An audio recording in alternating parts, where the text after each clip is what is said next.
ഈ വണ്ടി എന്ന് പറഞ്ഞാൽ ഹെൽമെറ്റ് വേണ്ട, ലൈസൻസ് വേണ്ട, നമുക്ക് സൈക്കിളൊക്കെ പോയി കടയിൽ നിന്ന് വാങ്ങിച്ചിട്ട് വന്നാൽ നമുക്ക് ഈസി ആയിട്ട് വാങ്ങിച്ചിട്ട് വന്ന് ഉപയോഗിക്കാൻ പറ്റുന്നൊരു വണ്ടിയാണ്. ഇപ്പോൾ ഈ വണ്ടി 1 വർഷമായി എടുത്തിട്ട് ഇതിൻ്റെ ചാവി ഇതാണ്.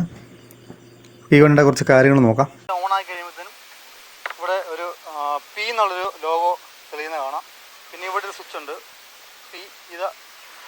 ഇതിൽ നമ്മൾ ഞെക്കുമ്പോൾ തന്നെ ഇവിടെ റെഡി എന്നുള്ളൊരു ലോഗോ ഇവിടെ കാണിക്കും. പിന്നെ ആക്സിലേറ്റർ കൊടുത്തു കഴിഞ്ഞാൽ വണ്ടി മുന്നോട്ട് പോകും. പിന്നെ ഇവിടെ വന്നൊരു സ്വിച്ച് ഒക്കെ പറഞ്ഞാൽ ഇത് ലൈറ്റിൻ്റെ സ്വിച്ചുകളാണിത്. ഇത് ടേൺ ഇൻഡിക്കേറ്ററിൻ്റെ സ്വിച്ചുകളാണ്. ഇത് ഹോണ് ആണ്. ഇതിൻ്റെ റിവേഴ്സ് വന്നിരിക്കുന്നത്. ഇത് റിവേഴ്സും പോകാൻ പറ്റുന്ന വണ്ടിയാണ്. റിവേഴ്സ് സ്വിച്ചാണിത്. ഇവിടെ ഒരു 3 മോഡുകളുണ്ട്. 3 സ്പീഡിൽ നമുക്ക് ഈ വണ്ടി കൊണ്ടുപോകാം. പക്ഷേ ഇതിനിപ്പോൾ സ്പീഡെന്ന് പറഞ്ഞാൽ ഇത് ലൈസൻസ് ഇല്ലാത്തൊരു മോഡൽ വണ്ടി ആയതുകൊണ്ട് ഇതിന് 25 കിലോമീറ്റർ സ്പീഡേ ഉള്ളൂ മാക്സിമം. ഇത് സ്പാരോ എന്ന് പറഞ്ഞൊരു മോഡലാണ്, ടൈലോസിൻ്റെ സ്പാരോ. ഇത് 2-3 മോഡൽ ഈ വണ്ടിയുണ്ട്. ഈ വെസ്പാടെ മോഡലുള്ള ഒരു ടൈപ്പൊക്കെ ഉണ്ട് ആ വണ്ടി. പിന്നെ ഇത് വന്നിരിക്കുന്ന ബാറ്ററി എന്ന് പറഞ്ഞാൽ ഇതിനകത്ത് വന്നിരിക്കുന്നത് ലിഥിയം ബാറ്ററിയാണ്. ഇതിൻ്റെ ലെഡ് ആസിഡ് ബാറ്ററി ഉണ്ട്, ലിഥിയം ബാറ്ററി ഉണ്ട്. അപ്പോൾ ഇതിൻ്റെ ലിഥിയം ബാറ്ററി കുറച്ച് വില കൂടുതലാണ് വണ്ടിക്ക്. പിന്നെ ലെഡ് ആസിഡ് ബാറ്ററി ഉണ്ട്, അതിന് കുറച്ചൊരു വില വ്യത്യാസമുണ്ട്. പിന്നെ ഇവിടെ ബാക്കിയിരിക്കുന്ന ആൾക്ക് വേണമെങ്കിൽ ഇതുണ്ട്, ഒരു ഫുഡ് സ്റ്റെപ്പ് ഇവിടെ ഉണ്ട്, അതിങ്ങനെ ഹോൾഡ് ചെയ്ത് വെക്കാം. ഇതാണ് ഇതിൻ്റെ ഹബ് മോട്ടർ വന്നിരിക്കുന്നത്. മോട്ടർ സിസ്റ്റത്തിലാണ് ഇത് വർക്ക് ചെയ്യുന്നത്. അപ്പോൾ ഈ ഭാഗത്താണ് ഇതിൻ്റെ ബാറ്ററി വന്നിരിക്കുന്നത്. പിന്നെ ഇതിൻ്റെ ചാർജ് ചെയ്യുന്ന യൂണിറ്റ് എന്ന് പറഞ്ഞ ഭാഗം എന്ന് പറഞ്ഞു കഴിഞ്ഞാൽ ഇതാണ് ചാർജിങ് പോർട്ട്. ഇതാണ് ഇതിൻ്റെ ഫ്രണ്ടിൽ വന്നിരിക്കുന്ന ബ്രേക്ക് എന്ന് പറഞ്ഞു കഴിഞ്ഞാൽ ഡിസ്ക് ടൈപ്പ് ബ്രേക്കാണ്. ഫ്രണ്ടിൽ വന്നിരിക്കുന്ന ഡിസ്ക് ബ്രേക്കാണ്. പിന്നെ ഇവിടെ ഹെഡ്ലൈറ്റ് ഒക്കെ ആണല്ലോ നല്ല. ഇത് പെട്ടെന്ന് ഒറ്റ നോട്ടത്തിൽ കണ്ടു കഴിഞ്ഞാൽ ഒരു ഇലക്ട്രിക് വണ്ടിയാണെന്ന് നമുക്ക് പറയത്തില്ല. LED DRL ലൈറ്റുകളൊക്കെ ഇവിടെ കൊടുത്തിട്ടുണ്ട്. വണ്ടിക്ക് നല്ലൊരു സ്റ്റൈലുണ്ട് കാണാൻ. സ്റ്റാൻഡ് വന്നിരിക്കുന്നത് ഇത് സെൻട്രൽ സ്റ്റാൻഡ്, അതുപോലെ തന്നെ ഇതൊരു സൈഡ് സ്റ്റാൻഡ്. ഇപ്പോൾ നമുക്കിത് ഇതിൻ്റെ ഈ ഹുഡ് ബാക്ക് സൈഡ് ഓപ്പൺ ചെയ്യണമെങ്കിൽ നമുക്ക് ഈ ചാവി ഇങ്ങനെ ഇടത്തോട്ട് ഇങ്ങനെ തിരിച്ചു കഴിഞ്ഞാൽ ഇത് ഓപ്പൺ ചെയ്യാം. ഇവിടെ നല്ല സ്പേസാണ് വന്നിരിക്കുന്നത്.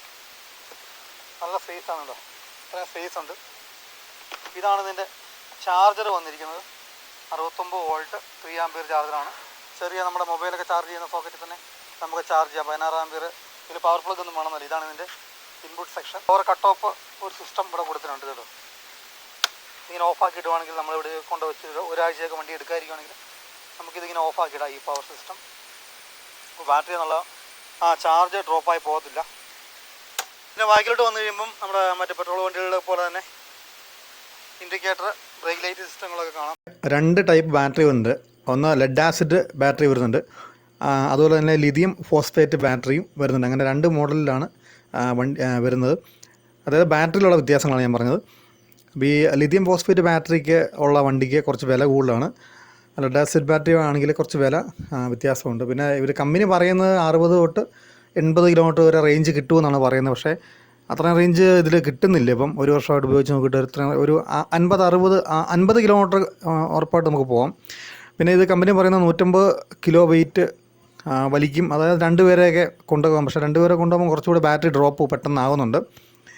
പിന്നെ ഈ വിലയ്ക്ക് കുഴപ്പമില്ല. അതിന് വില ഒക്കെ വെച്ച് നോക്കണം, സാധാരണ മറ്റ് വണ്ടിയൊക്കെ വെച്ച് നോക്കണം. വിലയുടെ കാര്യത്തിൽ നമുക്കത് കോംപ്രമൈസ് ചെയ്യാവുന്നേ ഉള്ളൂ. പിന്നെ സിറ്റി സർവീസിനൊക്കെ നമുക്ക് അത്യാവശ്യം ഈ വണ്ടി വളരെ യൂസ്ഫുള്ളാണ്. ദീർഘദൂര യാത്രകൾക്കൊന്നും നമുക്ക് ഈ വണ്ടി ഉപയോഗിക്കാൻ പറ്റത്തില്ല. പിന്നെ ഒരു 8-ലോ 9-ലൊക്കെ പഠിക്കുന്ന കുട്ടികൾക്കൊക്കെ, 10ാം ക്ലാസ്സിലൊക്കെ പഠിക്കുന്ന കുട്ടികൾക്കൊക്കെ ആണെങ്കിലും, അതായത് 12 വയസ്സിന് രജിസ്ട്രേഷൻ ഇല്ലാത്തതുകൊണ്ട്, ലൈസൻസ് കണ്ടാത്ത വണ്ടി ആയതുകൊണ്ട് ആ ഒരു ഏജിലുള്ള കുട്ടികൾക്കൊക്കെ ഈ വണ്ടി സ്കൂളിൽ പോകാനും അതുപോലെ ട്യൂഷൻ ക്ലാസ്സിന് പോകാനൊക്കെ വളരെയധികം പ്രയോജനപ്പെടുന്ന വണ്ടിയാണ്.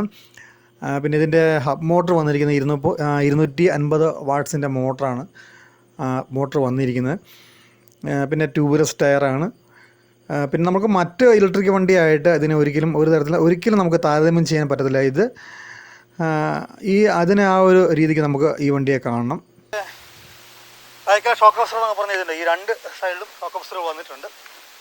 ബാക്കി വന്നിരിക്കുന്ന ഡ്രം ബ്രേക്കാണ് ഇതേ കൂട്ടിയുള്ളത്.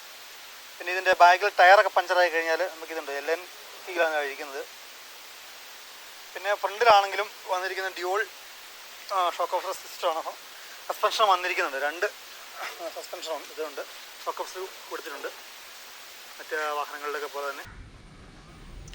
പിന്നെ ഇതിൻ്റെ ഒരു നെഗറ്റീവ് എന്ന് പറയുമ്പോൾ ഇതിൻ്റെ ചാവി ഓണാക്കിയിട്ട് വെച്ചിട്ട് നമ്മൾ സൈഡ് സ്റ്റാൻഡ് വെച്ചിട്ട് ആക്സിലേറ്റർ കൊടുത്താലും വണ്ടി ഇതുപോലെ മുന്നോട്ട് കുതിക്കും. അതൊരു അപകട സാധ്യതയാണ്. പിന്നെ ഇതൊക്കെ കൈകാര്യം ചെയ്യാൻ വളരെ എളുപ്പമാണ് ഈ വണ്ടി. ഈ സ്വിച്ച് ഓൺ ചെയ്യുക, ആക്സിലേറ്റർ കൊടുത്ത ഉടനെ വണ്ടി മുന്നോട്ടാവും. അപ്പോൾ നമുക്ക് ഏതെങ്കിലും ഒരു ബ്രേക്ക് പിടിക്കാൻ നേരെ അത് കട്ടാവുകയും ചെയ്യും. അപ്പോൾ നമ്മൾ ഇറക്കമൊക്കെ വരുവാണെങ്കിൽ ബ്രേക്ക് പിടിക്കണം, ഓട്ടോമാറ്റിക്കായിട്ട് ആ ഒരു മോട്ടറിലോട്ടുള്ള DC പവർ കട്ടാവും. അങ്ങനെ ഇറക്കമൊക്കെ ആണെങ്കിൽ നമുക്ക് ആ രീതിക്ക് വണ്ടിയൊക്കെ പോകുള്ളൂ. അതുകൊണ്ട് അത് ഒരുപാട് ബാറ്ററി ലാഭം നമുക്ക് കിട്ടും. പിന്നെ ഈ വിലയ്ക്ക് ഈ വണ്ടി വളരെ അഫോർഡബിളാണ്. ഞാൻ പറഞ്ഞ മറ്റു വണ്ടികളുമായിട്ട് നമുക്ക് ഒരിക്കലും ഇത് താരതമ്യം ചെയ്യാൻ പറ്റത്തില്ല. പിന്നെ ഒരു വർഷമായി വണ്ടി എടുത്തിട്ട് മറ്റ് പ്രശ്നങ്ങളൊന്നും കാണിച്ചിട്ടില്ല. ചെറിയ ചെറിയ ബ്രേക്കിൻ്റെ ചെറിയൊരു ഫ്രണ്ട് ബ്രേക്കിൻ്റെ ഇപ്പോൾ ഇത് 25 കിലോമീറ്റർ സ്പീഡിലാണ് ഈ വണ്ടി പോകുന്നത്. അവിടെ സ്പീഡ് കാണിക്കുന്നുണ്ട് ആ ഒരു മീറ്ററിൽ. പിന്നെ ഇതിന് 3 മോഡുകളുണ്ട് കേട്ടോ. 3 മോഡുണ്ട്. 1, 2, 3 അങ്ങനെ 3 മോഡ് എന്ന് പറഞ്ഞാൽ 3 മോഡ് സ്പീഡിൽ നമുക്ക് ഓടിക്കാം. പിന്നെ ഇതിൻ്റെ മറ്റൊരു നെഗറ്റീവ് വശം എന്ന് പറഞ്ഞാൽ ഇതിൻ്റെ ഈ ബാറ്ററിയുടെ ലെവൽ കാണിക്കുന്നത് കറക്റ്റല്ല. അത് ഞങ്ങൾ വേറെ വണ്ടിയിൽ നോക്കിയിട്ടും അതിൽ കാണിക്കുന്നതും കറക്റ്റായിട്ടല്ല ബാറ്ററി ലെവൽ കാണിക്കുന്നത്. പിന്നെ ഇതാണ് അതിൻ്റെ റിവേഴ്സിൻ്റെ സ്വിച്ച്. ഈ ഇടതുവശത്ത് താഴെ കാണുന്ന റിവേഴ്സിൻ്റെ സ്വിച്ച്. ഈ സ്വിച്ച് ഇങ്ങനെ ഞെക്കി പിടിച്ചോണ്ട് ആക്സിലേറ്റർ കൊടുക്കുവാണെങ്കിൽ വണ്ടി ഇങ്ങനെ പുറകോട്ട് വരും. കണ്ടോ? അപ്പോൾ നമ്മൾ റോഡിൻ്റെ കട്ടിങ്ങിലൊക്കെ ഇറക്കി നിർത്തുകയാണെങ്കിൽ നമുക്കത് വളരെ ഉപയോഗപ്രദമാണ്. ഇങ്ങനെ ആക്സിലേറ്റർ കൊടുത്തു കഴിഞ്ഞാൽ വണ്ടി പുറകോട്ട് വരും. അതങ്ങനെ ഞെക്കി പിടിച്ചാൽ മാത്രമേ ഉള്ളൂ. ഒരു പുഷ് സ്വിച്ച് പോലത്തെയാണത്. അതൊന്ന് കൈ എടുത്ത് കഴിയുമ്പോഴത്തേനും പിന്നെ ഫ്രണ്ടാവും. പിന്നെ ഇത് ഗ്യാസ് സിലിണ്ടറൊക്കെ കയറ്റി വെക്കാൻ പാകത്തിനാണ്. അതിനുള്ള സ്പേസ് ഉണ്ട് ഫ്രണ്ടിൽ. അതും വളരെ ഉപയോഗപ്രദമാണ്. പിന്നെ 25 കിലോമീറ്റർ സ്പീഡാണെന്ന് ഞാൻ പറഞ്ഞത് മാക്സിമം. പിന്നെ ഇതിൻ്റെ ചാർജാണ് 6 മണിക്കൂർ മുതൽ 8 മണിക്കൂർ കൊണ്ട് ഇത് ചാർജ് ആകുന്നുണ്ട്. കറണ്ട് ചാർജിലൊന്നും വലിയ വർധനമായിട്ട് നമുക്ക് അറിയാനൊന്നും വന്നിട്ടില്ല. ട്യൂബ്ലെസ് ടയറാണ്, അതുകൊണ്ട് തന്നെ മറ്റ് പ്രശ്നങ്ങളൊന്നുമില്ല. പിന്നെ ഇതിൻ്റെ ഈ ഹബ് മോട്ടറുള്ള വണ്ടികൾക്കെല്ലാം നമ്മൾ ഈ ടയർ അഴിക്കുന്നത് നമുക്ക് മനസ്സിലാക്കി വെക്കണം, ഇല്ലെങ്കിൽ പണി കിട്ടും. ഹബ് മോട്ടർ വരുന്ന വണ്ടിയുടെ എല്ലാം സാധാരണ നമ്മൾ ഷോപ്പിൽ കൊണ്ടുപോയി ചിലർക്ക് അത് അഴിക്കാൻ അറിയത്തില്ല. അപ്പം അത് ഹബ് മോട്ടർ കേടാകാനും അങ്ങനെ കംപ്ലൈൻറ്റ് വരാനുള്ള സാധ്യതകളുണ്ട്. ഞാനൊരു സാധ്യതയാണ് പറഞ്ഞത്. അപ്പോൾ ഹബ് മോട്ടർ അഴിക്കുന്നത് എങ്ങനെയാണെന്നൊക്കെ ഉള്ളത് നമ്മൾ കണ്ട് മനസ്സിലാക്കി വെക്കണം. പിന്നെ ഇതിന് ഒരു കീ ചെയിൻ, ഒരു റിമോട്ട് സിസ്റ്റമൊക്കെ ഉണ്ട്. അത് കാണിക്കാം. അത് വളരെ രസകരമായിട്ടുള്ളൊരു സെക്യൂരിറ്റി അലാം സിസ്റ്റമൊക്കെ ഉണ്ട്. സംവിധാനങ്ങളും ചെറിയ വണ്ടിയും ചെറിയ വിലയുള്ള വണ്ടിയാണെന്ന് പറഞ്ഞാൽ പോലും ഇതിൻ്റെ ഈ സെക്യൂരിറ്റി സംവിധാനങ്ങളൊക്കെ ഉണ്ട്. ചെറിയൊരു റിമോട്ട് സിസ്റ്റമൊക്കെ ഇതിനുണ്ട്. ഈ കീ ചെയിനായിട്ട് വന്നിരിക്കുന്നതാണ്. അപ്പോൾ ഇതിൻ്റെ ഈ ആദ്യത്തെ ലോക്ക് എന്ന് പറഞ്ഞു കഴിഞ്ഞാൽ ഇത് ആദ്യത്തെ ലോക്ക് വണ്ടി നമുക്കൊരു സേഫ് മോഡിനുള്ള ലോക്കാണ്. രണ്ടാമത്തേന്ന് പറഞ്ഞു കഴിഞ്ഞാൽ അൺലോക്ക് ചെയ്യാനുള്ളതാണ്. മൂന്നാമത്തെ നമുക്കൊരു സ്റ്റാർട്ടിങ് മോഡ്. ഇത് ഞെക്കിയിട്ട് നമ്മൾ ഇത് ഞെക്കി പിടിക്കണമെങ്കിൽ വരുവാണെങ്കിൽ വണ്ടി സ്റ്റാർട്ടായിട്ടുള്ള പെട്ടെന്ന് കയറി എടുത്തിട്ട് പോകാനുള്ള ഒരു സിസ്റ്റത്തിന് വേണ്ടിയാണത്. പിന്നെ ഇതൊരു അലാറം നമുക്ക് ഈ വണ്ടി എവിടെയാണ് കിടക്കുന്നത് എന്നുള്ളൊരു ഐഡൻറ്റിറ്റി കിട്ടാൻ വേണ്ടി. ഇപ്പം നമ്മൾ തിയേറ്ററിലൊക്കെയാണ് പോകേണ്ട വെച്ച് കുറേ വണ്ടികളുണ്ട്. എവിടെയാണ് അറിയണമെങ്കിൽ ഇതൊന്ന് ഇങ്ങനെ ഞെക്കിക്കഴിഞ്ഞാൽ ഉണ്ടോ എവിടെ വണ്ടി വെക്കണം നമുക്ക് അറിയാൻ പറ്റും. പിന്നെ ഇത് വളരെ ഒരു രസകരമായിട്ടുള്ള സംഭവമാണ്. ഇതിങ്ങനെ ലോക്ക് ഇത് ഞെക്കുവാണെങ്കിൽ ഇപ്പോൾ വണ്ടി ആരെങ്കിലും വന്ന് അനക്ക് പോലും ചെയ്യുവാണെങ്കിൽ നിൽക്കണം. ഉണ്ടോ? ഇപ്പോൾ ആരെങ്കിലും വന്ന് വണ്ടി അനക്ക് പോലും ചെയ്ത് കഴിഞ്ഞാൽ അന്നേരം അലാറം അടിക്കുന്നൊരു മോഡാണ്. അപ്പോൾ അത് വളരെ രസകരമായിട്ടുള്ളൊരു പേടിച്ചു പോലാ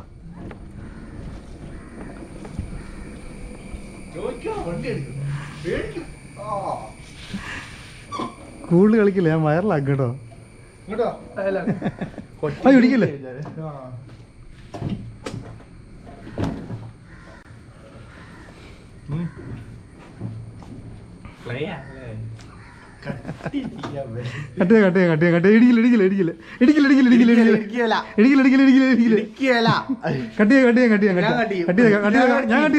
ഞാൻ കട്ടിയതേക്കാം ക്യാമറ പോവും.